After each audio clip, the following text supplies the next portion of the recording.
It was the fall of 1996 when Ryan showed up on our doorstep.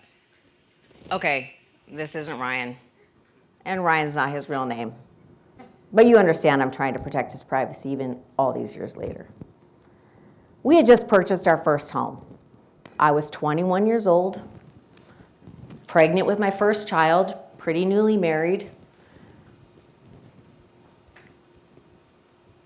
I remember I was standing and I was wearing these dark green corduroy overalls. And I remember the green overalls because they were the only thing that didn't feel tight against my belly. I had just gotten off the phone with some friends. Okay, these are the kind of friends that don't ask you if you're willing to help. They just kind of assume that you're that type of person because, well, they're that type of person. They ran a downtown program for at-risk teens, and they had met Ryan there. They found out that he was living in a dangerous situation, which happened to be just down the street from our house, and so they told him, go ahead and walk on over to their place. And about 10 minutes later, our doorbell rang. I opened it to the most glorious head of hair I had ever seen. I mean, it was amazing. Here was this 6-foot-tall, 16-year-old boy standing there. He had on this white tight tank top and the baggiest Janko jeans I had ever seen. He had this nervous smile and his hands were clasped. So we invited him in and he sat at the kitchen table and started to tell us his story. No mother. She had died years before. And his father had recently left him alone in Alaska. He was not a U.S. citizen and didn't have documents, so it was impossible for him to get a job or a driver's license. It was becoming really clear to us in the conversation that his great outfit and awesome hair were pretty much all he had. But our hearts were breaking for him. I mean, he was just this kid put in this terrible position his whole life, just really longing for stability and family. About an hour into the conversation, he did something pretty crazy. He kind of leaned against the table and he said, do you think that you could adopt me? I mean, we were floored, stunned, stammering. We kind of looked at each other and said, like, well, we don't have any idea what that would look like, but I guess you're welcome to stay here. So he moved in that night, and he lived with us until he was an adult. And that is how we became foster parents to a teenager when I was still practically one myself. Ryan was the first of 9 kids that we fostered over a 5-year time period. Most of the time, fostering for us started really informally. A teen needed a safe place to crash and then just never left. And we would eventually get a call from a caseworker or a probation officer or somebody checking in. These teens stayed with us while we had 3 biological babies of our own. We were learning to parent our own kids while we were also parenting kids with really hard backgrounds. We were dead broke, screwing up all the time, and just learning as we went. The teens we took in came with a lot of trauma and no real parents in sight. I mean, their parents were either incarcerated or out of state or deceased.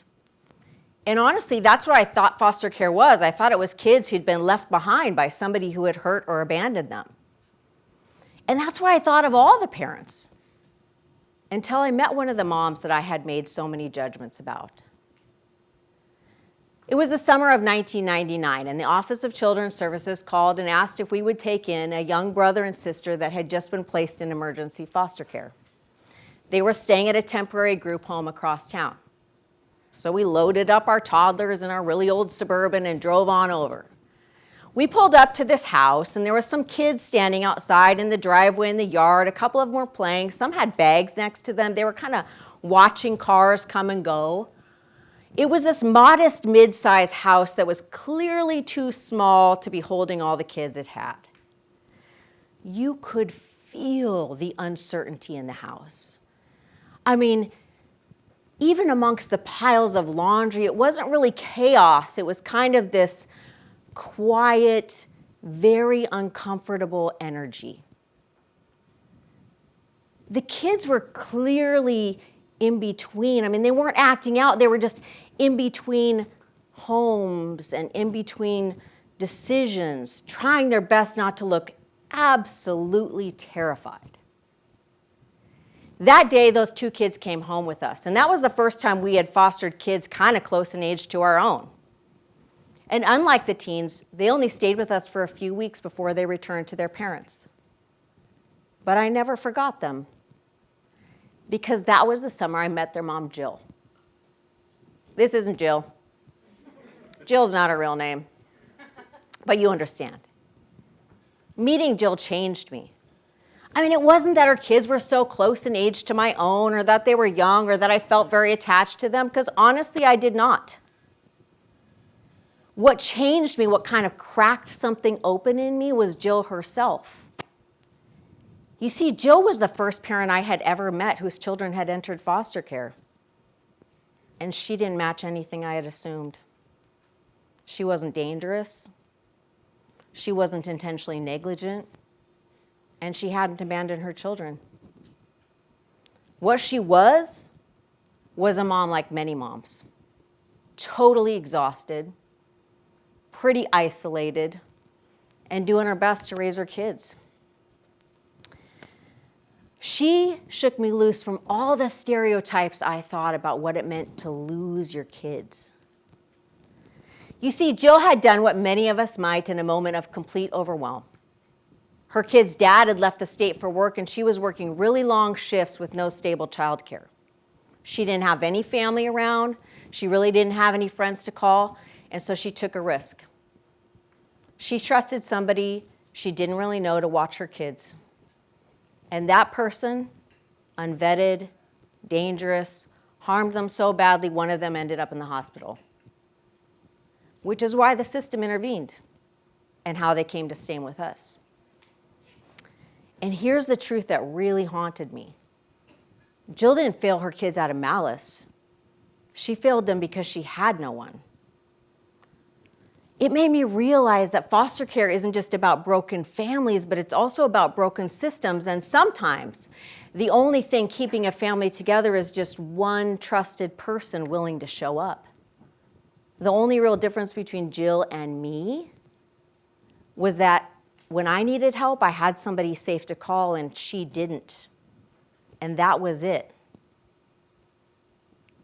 And because of that, her kids suffered trauma they never should have known.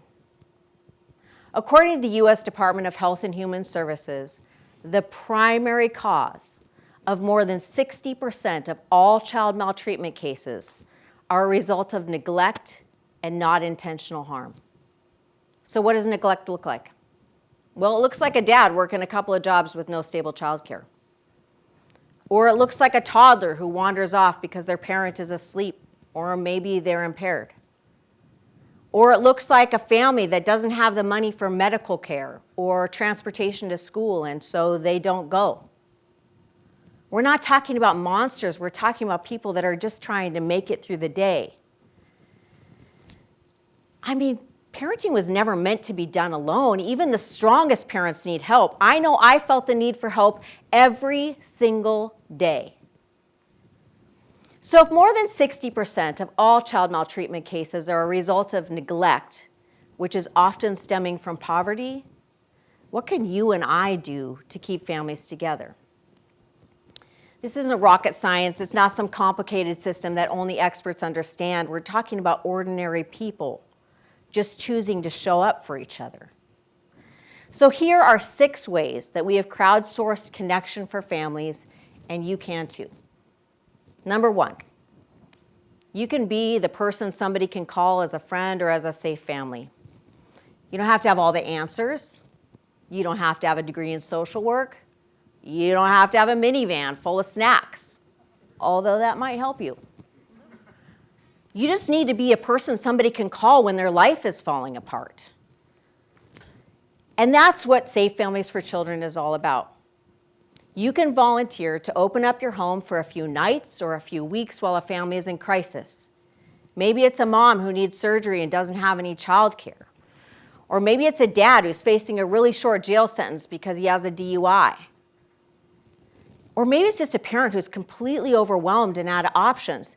This is not foster care. This is community care. This is ordinary people saying, You don't have to do this alone. And when you volunteer for it, you get trained and vetted and supported, and you could really be that call that changes everything for a family. Number 2, you could meet small needs before they become really big problems. Look, nobody's life unraveled overnight because they didn't have a bunk bed. But sometimes a missing bunk bed is kind of the first domino to fall. And that's where Care Portal comes in. It's like Uber Eats for generosity. Caseworkers all over the country put in needs into the system, and maybe it's a kid needs a bed, or a grandma raising a grandkid needs a stroller, and you get to sign up as a responder, and you'll get an alert on your phone, and you can click it and answer the need and help. It's local, it's direct, it's person to person, and it's actually how we make connections for families. Number 3, you can create space for connection. Parents should not have to hit rock bottom before they find support. And that's the beauty of family resource centers. These are like warm, welcoming hubs located in schools or clinics or agencies or libraries, anywhere where families naturally gather. And maybe they could go there for parenting classes or get connected to supports like food or housing assistance, or maybe they could just be told that they matter, because sometimes the most radical thing we can offer is a cup of coffee, a chair, and a listening ear. And the best part is, if you're a part of an organization or a church or a business or anything, you can help create spaces like that for families. Casey Family Programs, the largest foundation focused on child welfare in the U.S., has studied these centers for decades. And the results are powerful. Communities with strong family resource centers see significant reductions in child maltreatment and in family separation. And the economics are just as clear. For every dollar we invest in family resource centers, we save 3 to 5 times that in downstream child protection costs. That is not just good policy. That right there is transformation. Number 4, offer your strength. Maybe you're a coach or a teacher or a mentor, maybe you're a business owner, maybe you bake really good cookies. Whatever your thing is, you can do it to actually strengthen the safety net that families need. Because every bit of your kindness and time and skills actually helps reduce the stress and isolation that often pushes families over the edge. Number 5, challenge your assumptions. The next time you hear about a struggling parent, push pause on the judgment. Remember that neglect doesn't always look like danger. More often it looks like exhaustion or hopelessness. It looks like having no one to call. We don't need more division. We need more humanity. We need more moments, parent to parent and person to person. We all need help sometimes, and that day I was able to help Jill, but there are plenty of days when Jill is me. Open your home if you can. Be a foster parent, be a mentor, be a safe family, walk alongside a family, step all the way in if you can, but even if you can't, open your heart and be that village we all love to post about, but actually show up and make it real, because awareness does not keep families together. People will. You will. As a community, we prevent child abuse when we prevent isolation. And we keep families together when we connect. And we change outcomes for kids when people like you and like me realize there's actually kids in our own neighborhoods that need us. And this is not about heroes or experts or people with it all figured out. I certainly did not when that kid showed up on my doorstep swimming in his Janko jeans. I just didn't have the heart to look him in the eye and tell him I couldn't help him when I knew I could. Look, meaningful connection does not wait for the perfect moment. It just shows up with your presence. Messy, complicated, deeply human. The future we want for kids like Ryan and for moms like Jill is possible through one safe person or one small supportive act or one well-meaning friend to another, hoping that if I knew a kid in danger and told him to walk down to your house and knock on your door, that you'd open it. And that, like me, you wouldn't have the heart to say no. I hope you'd say yes. Thank you.